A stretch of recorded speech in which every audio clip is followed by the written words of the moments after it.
Hey guys, wowee, it has been a while since we've had science class. I had to go in the Wayback Time Machine to figure out what we did in the last class. I hope that you guys are all warm and safe and have enjoyed your little impromptu early spring break.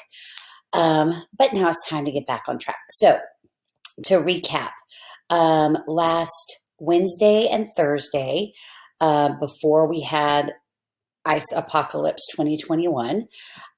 We went ahead and completed our warm ups. We did our first Help Us writing sample and collected those.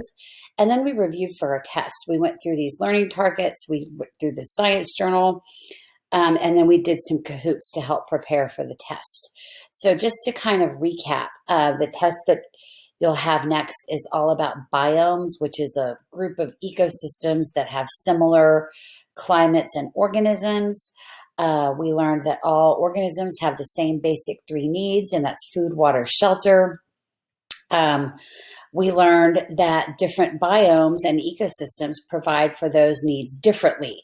So, for instance, organisms that live in an equatorial tropical rainforest ecosystem would have their same three needs met very differently than an organism that lives in the tundra or a polar ecosystem.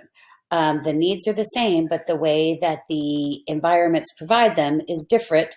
And this leads to a lot of biodiversity. Biodiversity means different life. So you have lots of different kinds of organisms because you have lots of different kinds of biomes that meet the needs of those organisms. Um, we went over lots of stuff about biotic, abiotic. Biotic simply means living or once living. Abiotic means non-living.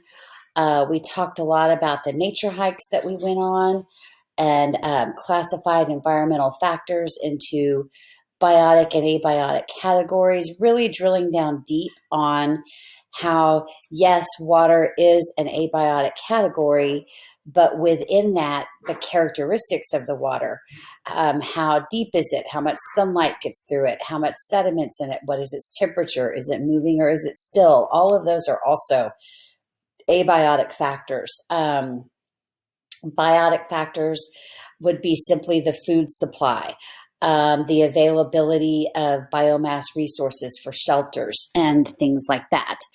We learned that all organisms are organized into, all ecosystems are organized into the same parts. They are inhabited by species, which are organisms that are similar enough that they can mate and have fertile offspring. A group of species living in the same place at the same time would be called a population. So, like a deer, a single deer would be a species, an organism. A group of deer, a herd of deer, would be a population. All the populations living in an area are the community.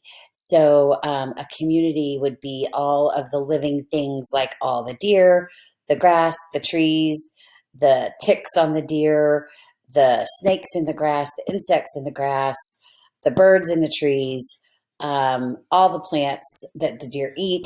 All of those would be different communities of living things. And then above that, you have ecosystems, which are all of those communities interacting with those abiotic factors that we talked about.